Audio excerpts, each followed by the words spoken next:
చెప్పనా? జై శ్రీరామ్. అందరికీ నమస్కారం. నేను నాదెళ్ల కోటేశ్వరరావు, హిందూ చైతన్య వేదిక కృష్ణా జిల్లా సంయోజక్.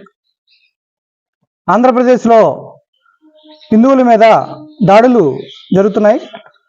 దీన్ని తీవ్రంగా ఖండిస్తున్నాం. మేము 2 రోజుల క్రితం అన్నమయ్య జిల్లా రాయచోటి గ్రామంలో ఒక హిందువుల ఊరేగింపులో, వీరభద్రస్వామి ఊరేగింపులో ముస్లిమ్స్ వచ్చి రాళ్లతో దాడి చేయటం, అడ్డుకున్న పోలీసుల మీద కూడా దాడి చేయడం తీవ్రంగా ఖండిస్తున్నాం. హిందూ చైతన్య వేదిక నుంచి, అన్ని హిందూ సంఘాల నుంచి. అన్నమయ్య జిల్లా ఎస్పీ గారు మాట్లాడుతూ, ఊరేగింపులో నినాదాలు చేస్తుంటే 500 మంది పిల్లలు, కుర్రవాళ్ళు చేరి రాళ్లదాడి చేశారని చెప్పి నిన్న అన్నమయ్య జిల్లా ఎస్పీ గారు చెప్పడం జరిగింది. పర్మిషన్ తీసుకుని చేస్తున్న ఊరేగింపులో ఒక ఏరియాలో 500 మంది పిల్లలు, కుర్రవాళ్ళు ఎలా గ్యాదర్ అయ్యారు అనే విషయం మీద పూర్తిగా సమగ్ర విచారణ జరిపి దోషులని కఠినంగా శిక్షించాలని కోరుకుంటున్నాం. అదేవిధంగా ఒక మైనారిటీ నాయకుడు మాట్లాడుతూ, నిన్న పూర్వం హిందూ ఊరేగింపులు 20-25 మందితో చేసుకునే వాళ్ళు ఇప్పుడు వేల సంఖ్యలో వస్తున్నారు, మైక్లో అనౌన్స్ చేసి మరీ వస్తున్నారని చెప్పడం జరిగింది. అయ్యా, మీ హిందూ సంఘాలకు సంబంధించి, మీ ముస్లిం సంఘాలకు సంబంధించి మేము మీ మతపరమైన విషయాలు, మతపరమైన కార్యక్రమాలు ఎలా చేసుకోవాలో మేము చెప్పట్లేదు. అలాగే మా మత. జై శ్రీరామ్. జై శ్రీరామ్. జై జై శ్రీరామ్. జై శ్రీరామ్. భారత్ మాతా की జై. భారత్ మాతా की జై. భారత్ మాతా की జై. భరతమాత బిడ్డలం మన అందరం. ఈ దేశంలో సనాతన కాలం నుంచి, ఆది కాలం నుంచి కూడా సనాతన ధర్మే పరిడివిల్లుతుంది. అటువంటి సనాతన ధర్మ ప్రచారకగా నేను మీ ముందుకు వస్తున్నాను. సనాతన ధర్మావలంబులందరికీ నా హృదయపూర్వక నమస్సుమాంజలులు. నా పేరు పంచుమర్తి రవికుమార్. ఇదే పడన గ్రామంలోనే, ఇది గ్రామం ఒకప్పుడు, ఇక్కడే పుట్టి పెరిగాము, ఇక్కడ చదువుకున్నాం, ఇప్పుడు పట్టణం అయింది. కానీ అందరూ సుహృద భావంలో, స్నేహభావంతో కలిసిమెలిసి ఉండాల్సినటువంటి ఈ సమాజంలో కొంతమంది ఉగ్రవాదుల్లాగా ప్రవర్తిస్తూ దాడి చేస్తూ ఉన్నారు. గత 3 నెలల క్రితము వినాయక చవితి పండుగ సందర్భంగా వినాయక నిమజ్జనం ముందు రోజు నాదెళ్ల కోటేశ్వరరావు గారి ఇంటి మీద దాడి జరిగింది. 300 మంది అర్ధరాత్రి పూట వచ్చారు. ఒక్క హిందువు ముందుకు వచ్చి ఖండించలేదు. అదేవిధంగా మన రాష్ట్రంలో కానీ దేశవ్యాప్తంగా కూడా మన హిందువుల మీదే దాడులు జరుగుతూ ఉన్నాయి. అది కూడా ముఖ్యంగా పండుగ సందర్భాల్లో. వాళ్ళు పండుగలు చేసుకున్నప్పుడు మనం ఏం చేయట్లేదే, వాళ్ళు రోడ్డు మీద ఊరేగింపులు వెళ్తున్నప్పుడు మనం ఏం చేయట్లేదే. కానీ మన పండుగలప్పుడు, మన ఊరేగింపులప్పుడు వాళ్ళు ఎందుకు టార్గెట్ చేస్తున్నారు అంటే దీని వెనకాల కారణం ఏంటి, వాళ్ళ ఉద్దేశం ఏంటి?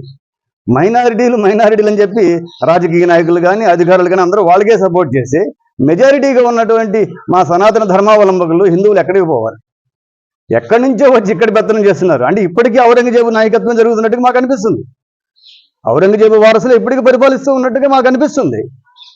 ఒక్క అధికారి కానీ, ఒక్క ఎస్పీ పోలీస్ డిపార్ట్మెంట్ కానీ ఎవరు వచ్చి వాళ్ళ మీద చర్యలు తీసుకుంటలేదు. ఎంతసేపు హిందువులనే సెన్సిటివ్ అంటారు. అదేంటంటే అంటే సున్నితమైన చర్య, సున్నితమైన అంటారు. ఇప్పుడు ఇదే శివాలయం ముందు అనేక సమస్యలు ఉన్నాయి.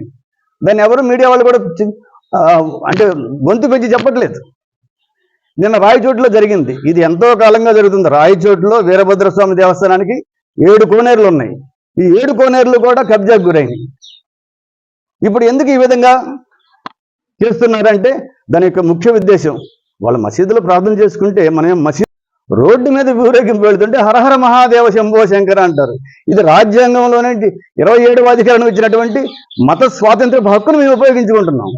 మసీదులోకి వెళ్ళి 4 గోడల మధ్య వాళ్ళు నమాజ్ చేసుకున్నప్పుడు మేము వెళ్ళి జై శ్రీరామ్ అనలేదే, హరహర మహాదేవ శంభో శంకర్ అనలేదే. రోడ్డు మీద వెళ్ళే అధికారం కూడా మాకు లేదా? రోడ్డు మీద మేము ఊరేగింపు చేస్తున్నప్పుడు వాళ్ళు ఎందుకు బయటికి రావాలి? వాళ్ళు ఎందుకు బయటకు వచ్చి రాళ్ళు ఇవ్వాలి? చిన్నపిల్లలు, మహిళలు ఆ ఊరేగింపు జరిగేటప్పుడు స్వామివారికి హారతులు ఇవ్వాలని ఇంటి ముందు హారతి పళ్ళం పట్టుకుంటే వాళ్ళ మీద పోలీసులు లాఠీ చార్జ్ చేస్తారు. ఏంటండి ఇది? ఎక్కడున్నాం మనం? ఎటువంటి సమాజంలో ఉన్నాం? ఈ సమాజం ఎటుపోతుంది?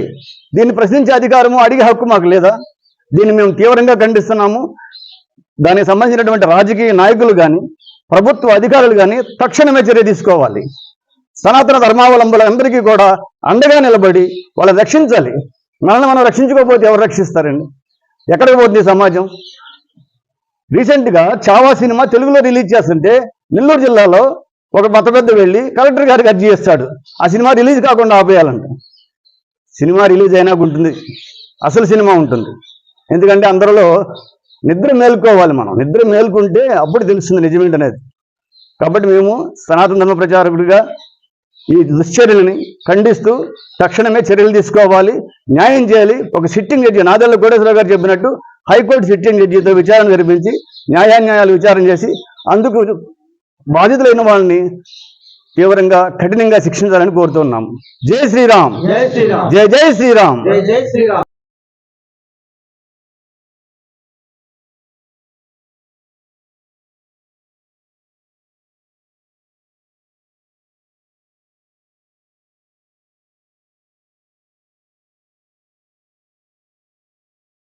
జై శ్రీరామ్.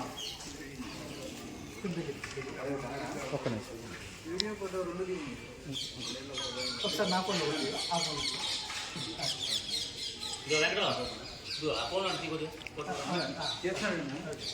ఆయన ఫోన్ నడిపి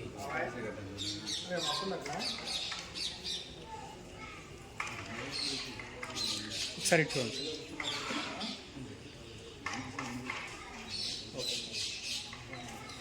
థ్యాంక్ యూ అండి.